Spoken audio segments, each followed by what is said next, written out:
เ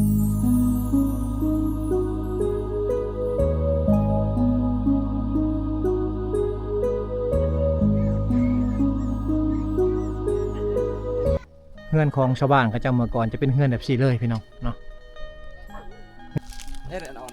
ขอบใจนี่ลูกบ่หูเลยมันบอกทางเขตนี้จะบ่มีไฟฟ้านะเขาจะใส่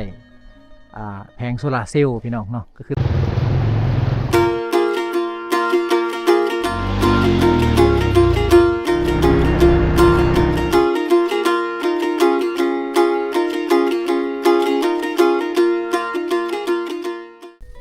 พี่น้องตอนนี้บ่าวโหนดเดินทางเข้ามาในหมู่บ้านอีกหมู่บ้านหนึ่งเนาะห่างจากบ้านหน้านี่ประมาณ3กิโลเมตรพี่น้องแต่ว่าบ้านนี้จะเป็นหมู่บ้านที่ว่าบ่มีไฟฟ้าบ่มีน้ำประปาบ่มีสัญญาณโทรศัพท์เด้อพี่น้องเนาะเป็นหมู่บ้านที่ว่าตัดขาดจากโลกภายนอกนะ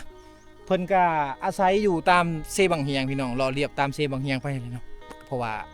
การใช้น้ำเพิ่นก็มันก็สิสะดวกขึ้นหรือว่าการหาอยู่หากินเพิ่นก็มันก็สิสบายขึ้นพี่น้องเนาะ สบายดีสบายดีโอ้อันนี้ลูกป่ะลูกสาวลูกชายขอถามเนี่ยบ้านนี้บ้านยังบ้านละกลโอ้มีจักประมาณหลังคาเฮือน16หลังคาเฮือนบ่มีไฟฟ้าบ่มีน้ำประปาสัญญาณโทรศัพท์สัญญาณก็มีแต่พุ่นแล้วมีแต่บางกระดองโอ้มีแต่เก่าโอ้อยู่นี่บ่มีเลยโทรก็บ่ได้เลยบ่อยู่นี่ต้องไปโทรอยู่พุ่นเบอร์ละ9เนาะสัญญาณลาวเฮาอยู่ใกล้กับพาบังบ่ได้พี่น้องบ้านกระดอเนาะใกล้กับจุดซุมเนาะนี่คือเฮือนคือชานเพิ่นนะสร้างครอบครัวมาจักปีแล้วเจ้านี่16 ปีแล้ว6 ปี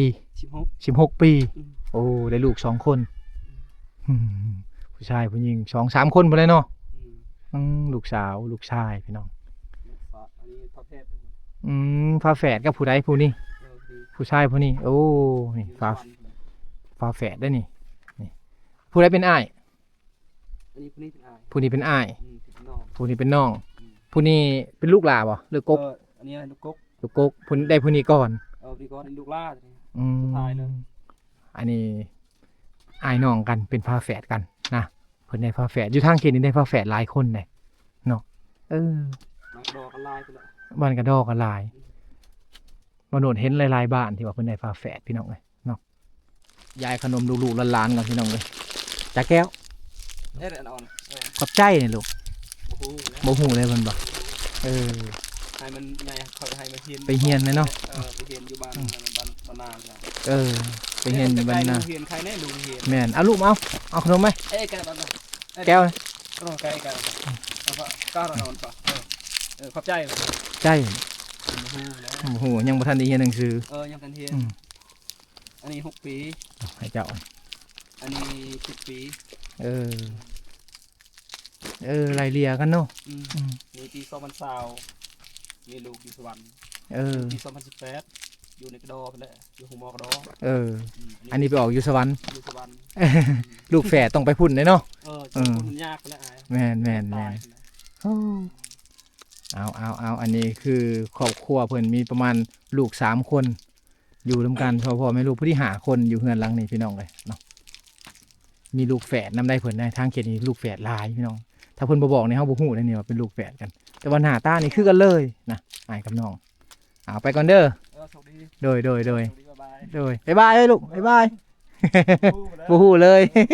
หมู่บ้านนี่เป็นหมู่บ้านน้อยๆประมาณ10 ปลายกว่าหลังคาเฮือนเนาะอยู่ห่างจากบ้านบ้านนาประมาณ3 กิโลเมตรแต่ว่าบ้านนี้จะบ่มีไฟฟ้าบ่มีน้ำประปาบ่มีสัญญาณโทรศัพท์นะเป็นหมู่บ้านที่ว่าตัดขาดจากโลกภายนอกพี่น้องคือเห็นเฮือนซ่านเพิ่นก็เป็นเฮือนซ่านหลังน้อยๆเนาะบางคนที่ว่าบ่มีเขาก็เฮ็ดเฮือนแบบซี่อยู่พากระแตะพี่น้องพากระแตะชาวบ้านเขาจะสานเองทางเขตนี้เขาจะมีไม้พางไม้พุ่งต่างๆนะหลายพี่น้องเนาะตามบริเวณบ้านเขาเจ้านี่เขาจะเลี้ยงสัตว์เลี้ยงก็คือสัตว์ประจำเขาเจ้านี่ก็คือสัตว์เศรษฐกิจนี่ก็คือแบ่พี่น้องทางนี้เนาะมีแบ่นำเขาเลี้ยงแบ่นี้เนาะแต่ว่าเข้ามาในเขตนี่จะมีแบ่มีงัวมีควายพี่น้องเขาเลี้ยงหลายเด้อเพราะว่าเขาจะขายให้กับผู้ค้าชาวเวียดนามนะเอกลักษณ์อยู่ทางเขตนี้เด้อพี่น้องบ่โนสิบอกเลยว่าก็คือนี่อันนี้คือลูกบอมพี่น้องหรือว่าลูกระเบิดนั่นเองเนาะ ที่ว่ายังลงเรืออยู่ชาวบ้านก็จะมาเฮ็ดทางดังเอามาห้องตีผ้าตีมีดตีจุกตีเชี่ยมตีชวนต่างๆพี่น้องเนาะลูกๆหลานๆอยู่ทางเขตนี่หัวเพียงหัวกันย่างหลินเขาไปหาอยู่หากินเขานี่แหละพี่น้องบรรยากาศหมู่บ้านเพิ่นค่อยค่ำยามแรงมาได้ตอนนี้ก็ประมาณเกือบ4 โมงแล้วพี่น้องเนาะหมู่บ้านนี่จะเป็นหมู่บ้านน้อยๆประมาณ10 ปลายกับหลังคาเฮือนนะจะอยู่ใกล้กับเซบางเฮียงริมเซบางเฮียงพี่น้องเนาะแต่เป็นหมู่บ้านที่ว่าบ่มีสัญญาณโทรศัพท์ตัดขาดจากโลกภายนอกเลยบ่มีน้ำประปานะบ่มีน้ำประปาหลายๆคนที่อยู่เขตนี้เนี่ยเขาจะเว้าภาษาบรูภาษาตรีกันเป็นภาษาพื้นบ้านเขาเป็นภาษาหลักๆที่ชาวบ้านเขาเจ้าใช้กันอยู่ในเขตนี้พี่น้องเนาะเฮือนซานเพิ่นก็สิเป็นเฮือนซานแบบนี้แหละเนาะบางหลังคาเฮือนก็สิเป็นเฮือนกระแตะพี่น้องเนาะบางหลังคาเฮือนก็สิเป็นเฮือนที่ว่าดีแน่บางหลังคาเฮือนก็บ่ดีพี่น้องเอ้ยเนาะแต่ว่าบรรยากาศเฮือนซานมันนี่คักพี่น้องยอมรับว่าบรรยากาศนี่คักเพราะว่าอยู่เลาะเรียบตามภูเขาหินบูนนะเลาะเรียบตามภูเขาหินบูนนี่ไปนะเป็นเฮือนที่ว่าบรรยากาศดีพี่น้องเอ้ยเนาะเฮือนซานมันก็จะเป็นเฮือนไม้แบบซี่พี่น้องเนาะ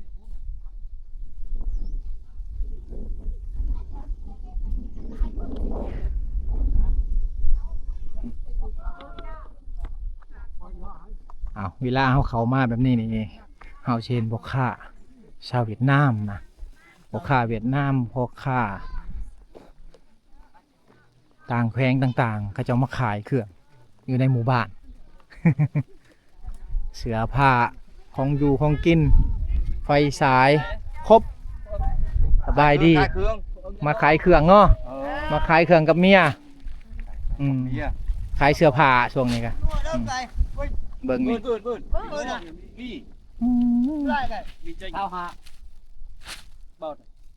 เป็นพวกค้าชาวเวียดนามพี่น้องเป็นมาขายเสื้อผ้าเนาะขายสบู่ขายเครื่องปรุงแต่งต่างๆมีครบนะนี่ครบมีครบมาเลยเนาะนี่เพิ่นเอารถจักรได้ขนพี่น้องบ่แม่นว่ารถใหญ่เด้เป็นรถจักรแบบซี่นี่เวลาเมียนั่งกันเมียก็นั่งอยู่กลางหั่นผัวกับเมียนั่งอยู่วังนี้พี่น้องเครื่องนี่เพิ่นจะใส่แบบซี่มาเลยเนาะ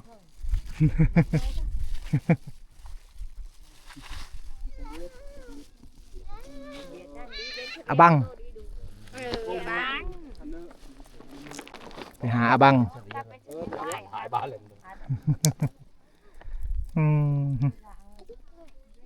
ยำอาหารแรงพี่น้อง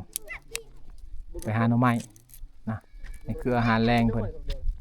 หาตามไห่ตามชวนตามหินแม่น้ำต่างๆพี่น้องเลยเนาะของอยู่ของกินเนี่ยหาตามธรรมชาติแบบนี้แหละพี่น้อง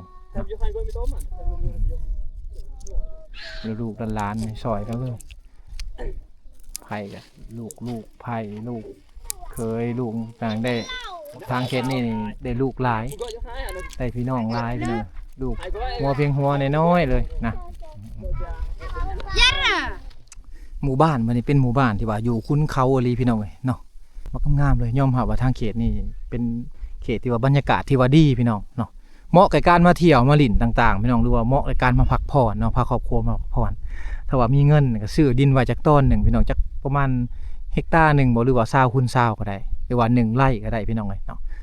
เอาไว้แบบซี่มาพักผ่อนประมาณ2-3 มื้อแล้วก็เมื่อพี่น้องเลยเนาะถ้าว่าเฮามาเขตนี้นี่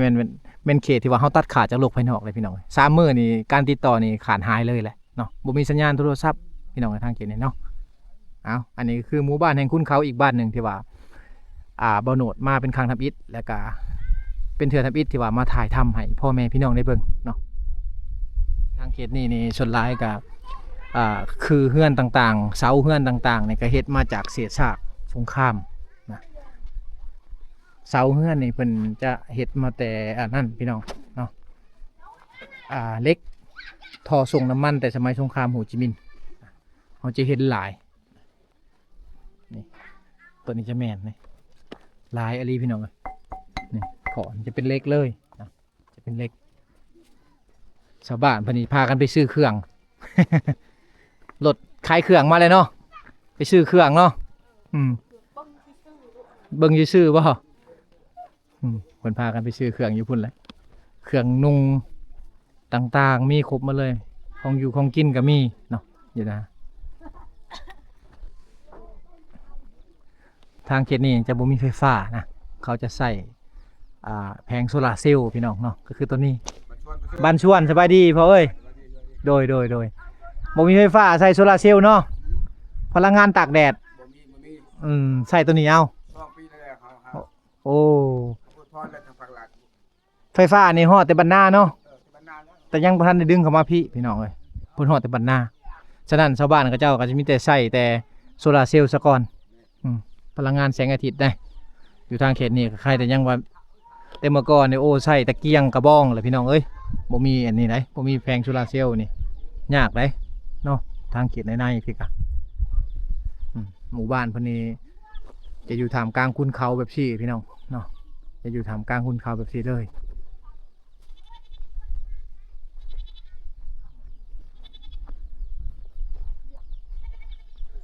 อันนี้คือเครื่องมือ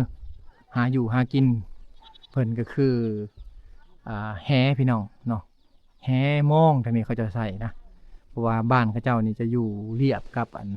แม่น้ำซีบางเฮียงนั่นเองพี่น้องเนาะฉะนั้นในการหาอยู่หากินก็จะส่วนหลายก็จะเพิ่งแบบธรรมชาตินะคือการหากินตามลำแม่น้ำซีบางเฮียงพี่น้องเฮือนชานอยู่ทางเขตนี้จะเป็นเฮือนชานแบบดั้งเดิมนะแบบดั้งเดิมเด้อพี่น้องเนาะเดิมๆเลยเนาะการใช้ชีวิตอยู่ทางเขตนี้ก็แบบเดิมๆเลยพี่น้องเนาะวิถีชีวิตแบบดั้งเดิม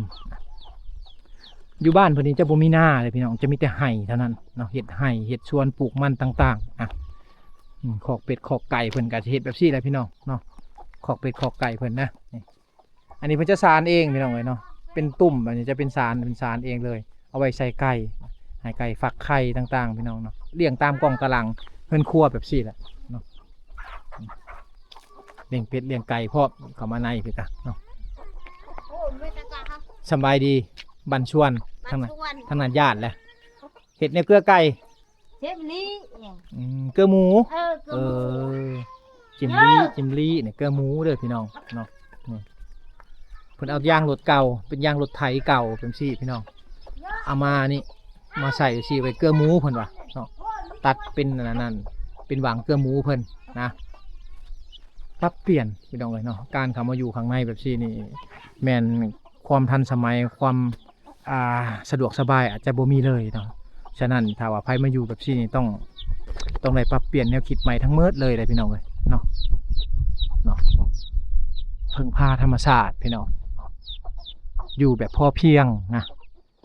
มีสำไรกินสำนั่นพี่น้องเลยเนาะถ้าบ่มีก็บ่เป็นยังพี่น้องทางเขตนี้ก็คอยหาใบนะมันอาจจะมีเจ้าบ่นี่นะลูกเลยเพิ่นย่านบ่โหนจนไหายเลยอันก็หันบ่ย่านบ่ได้เป็นยัง เพิ่นย่านบ่โหนพี่น้องเนาะเฮือนซานก็จะเบิ่งนี่โอ้อยู่เฮือนวิวซานครับพี่น้องเนาะอยู่ท่ามกลางคุณเขาแบบนี้แหละพี่น้องเอ้ยเวลาเฮาเข้ามาในเขตนี้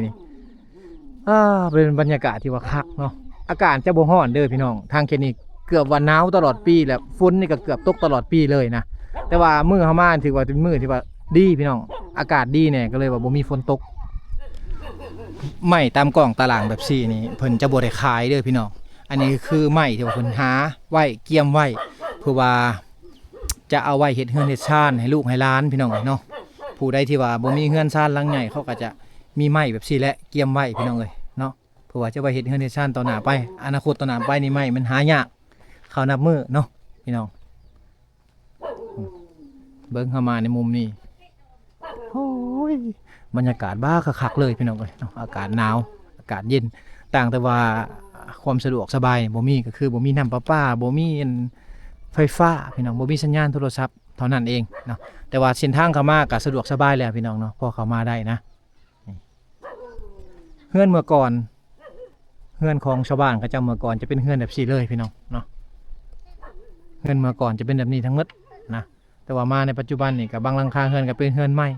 บางหลังคาเฮือนก็สิเป็นอันนั้นเฮือนดินเฮือนปูนไปหมดแล้วพี่น้องเนาะ เฮือนแบบซี่เนี่ยเฮาหาเห็นแต่เขตชานเมืองหรือว่าเขตในชนบทเท่านั้นพี่น้องเอ้ยเนาะที่ยังหลงเหลืออยู่นะเฮือนชานเพิ่นก็คือเห็นพี่น้องเนาะเป็นเฮือนแบบดั้งเดิมนะสมัยก่อนเฮือนทางเขตนี้ก็เป็นแบบนี้ทั้งหมดเลยนะเป็นเฮือนมุงหญ้าค่ามุงใบตองข้อพี่น้องมุงใบป้อเด้อสมัยก่อนแต่ว่ามาในปัจจุบันนี่บางหลังคาเฮือนเขาก็เฮ็ดเปลี่ยนไปเนาะบางราคาเฮือนก็สิเป็นเฮือนไม้เฮือนปูนเฮือนดินหมดแล้วพี่น้องเอ้ยเนาะเฮือนแบบซี่นี่เป็นเฮือนที่ว่าชาวบ้านเขาเจ้าสร้างครอบครัวใหม่ผู้ที่ว่าบ่มีพี่น้องเนาะผู้ที่สร้างครอบครัวใหม่เขาก็เฮ็ดเฮือนแบบซี่อยู่ไปก่อนนะซำซาว่ามีเงินมีคำเขาก็อันนั้นเขาก็เฮ็ดเฮือนหลังใหญ่อยู่พี่น้องเอ้ยเนาะนี่คือเฮือนชนเผ่าบรูชนเผ่าตุรีแท้ๆพี่น้องเอ้ยเนาะเป็นเฮือนแบบซี่แหละที่พ่อแม่พี่น้องได้เห็นเนาะเป็นเฮือนแบบนี้แหละลุ่มๆลงไปนี่ก็สิเป็นเซบังเฮียงพี่น้องเนาะเป็นเซบังเฮียงลุ่มๆลงไปนี่อันนี้จะเป็นสวนยาสูบเพิ่นเด้อพี่น้องเนาะทางเขตนี้นี่เขาจะบ่ค่อยสูบยาอันนั้นกันสูบยาสำเร็จรูปตามโรงงานนะพี่น้องเนาะเขาจะสูบยาแบบซี่อันนี้เป็นยาสูบพื้นบ้านเพิ่นเนาะเป็นยาสูบที่ว่าปุ๊กพี่น้องปุ๊กกว่าเนาะแห้งกว่ายาสูบตามท้องตลาดนะตัวนี้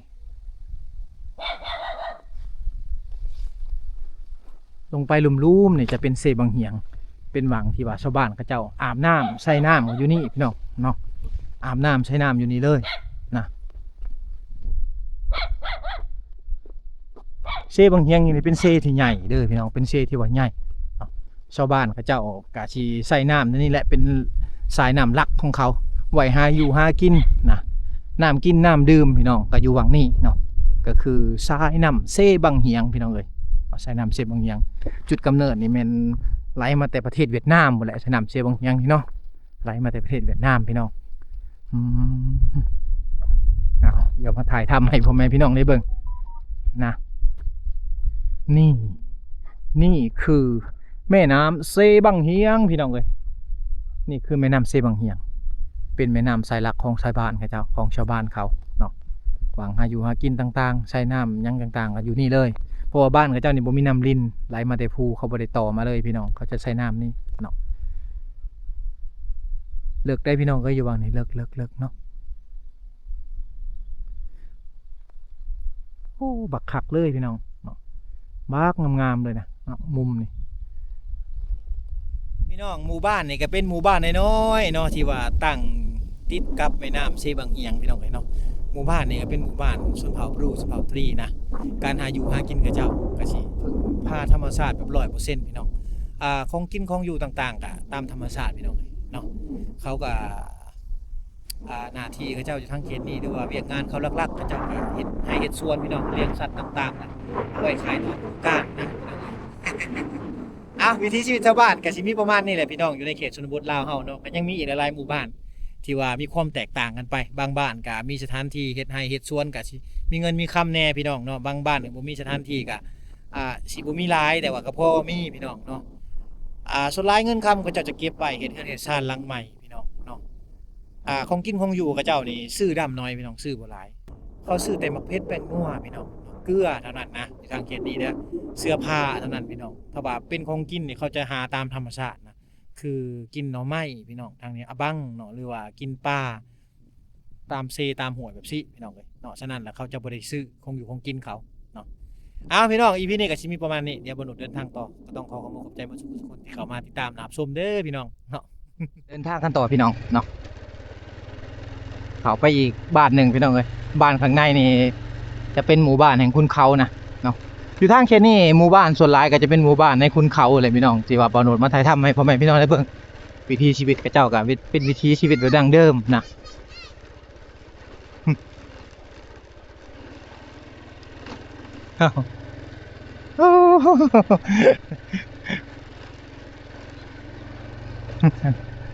เพื่อนซ่านกระเจ้าก็สิอยู่ตามแบบซี่พี่น้องอยู่ตามป่าไม้อยู่ตามคุณเขาแบบซี่แหละเนาะอันนี้มาแต่หาอยู่หากินโอ้ยเบิ้งเพื่อนซ่านกระเจ้าเขาเต็มเลย